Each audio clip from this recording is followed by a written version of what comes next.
ने आखिरी फैसला कर लिया है, परमाणु युद्ध जरूरी है। बेलारूस में पुतिन का परमाणु बम तैयार है और रूस को जवाब देने के लिए पेरिस में यूक्रेन ने परमाणु लड़ाई की तैयारी शुरू कर दी है। С праздником вас! С днем Великой Победы! Ура!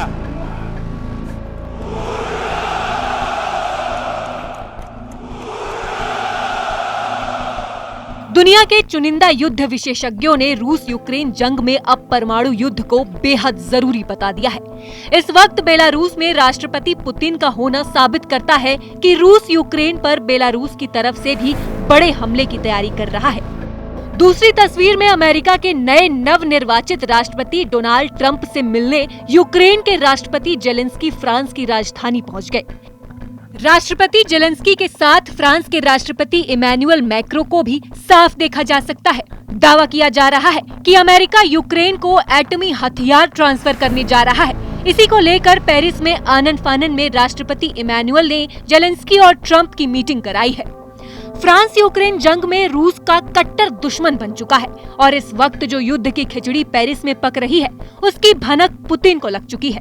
इसलिए राष्ट्रपति पुतिन ने बेलारूस में राष्ट्रपति अलेक्जेंडर लुकाशेंको के एक जंगी डील की है।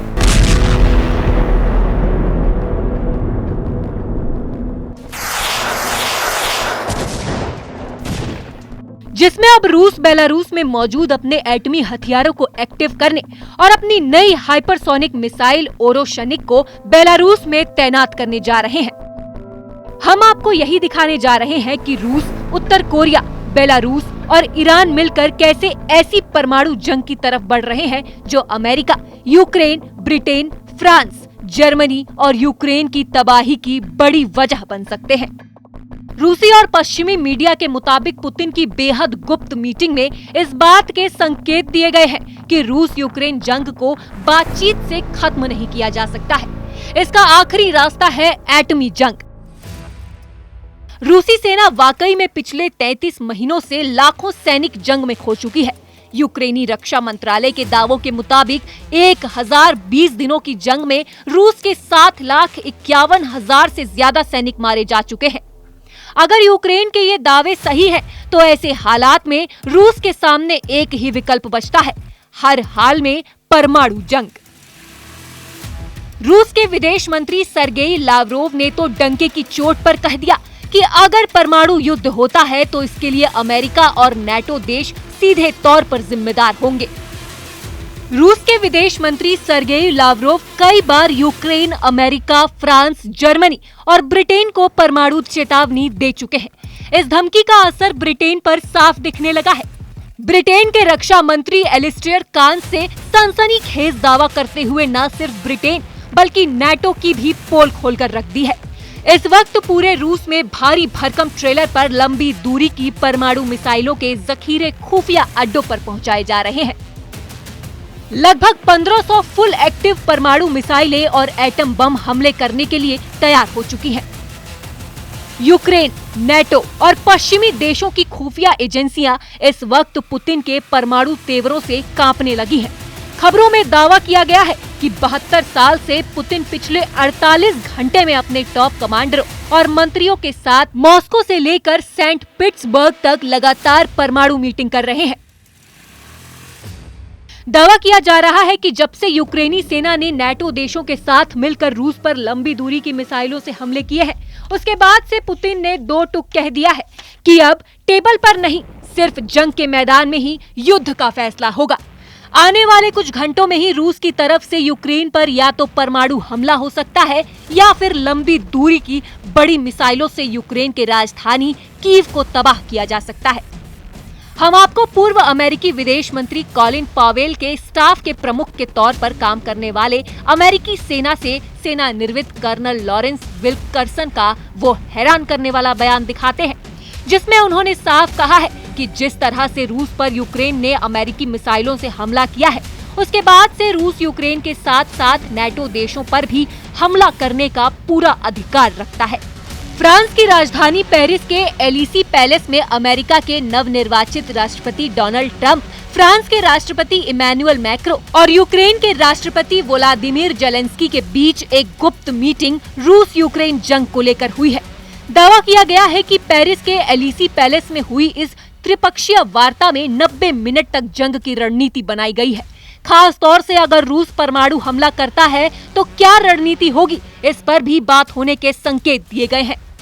जेलेंस्की ने ट्रंप से अलग से 35 मिनट तक मुलाकात की है। शायद ट्रंप ने जेलेंस्की को एटमी हथियार ट्रांसफर करने पर चर्चा की है।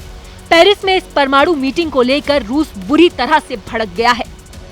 रूस और उत्तर कोरिया दोबारा से क्या जंगी प्लान तैयार कर रहे हैं और क्यों रूस के रक्षा मंत्री आंद्रेई बेलोसोव अचानक उत्तर कोरिया में किम के साथ उनकी परमाणु और लंबी दूरी की मिसाइलें देखने गए, इसे भी समझ लीजिए।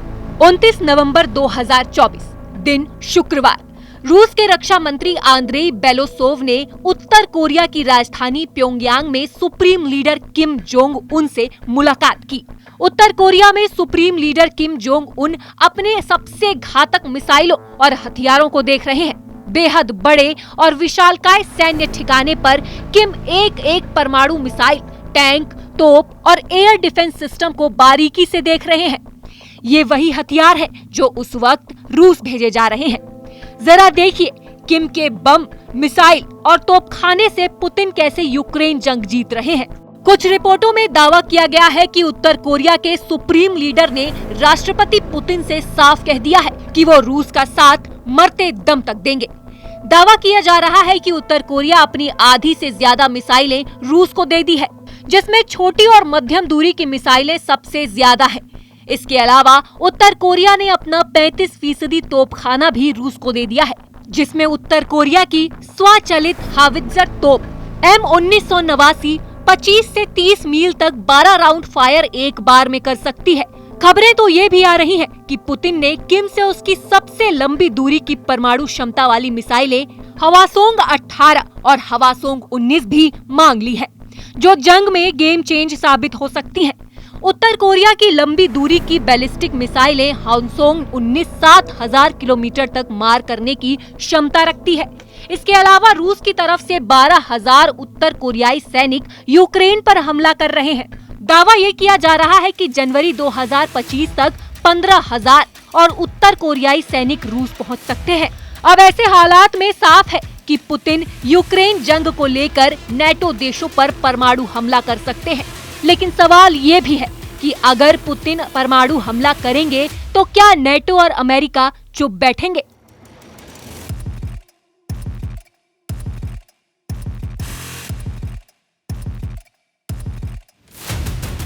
Bureau report, news 18।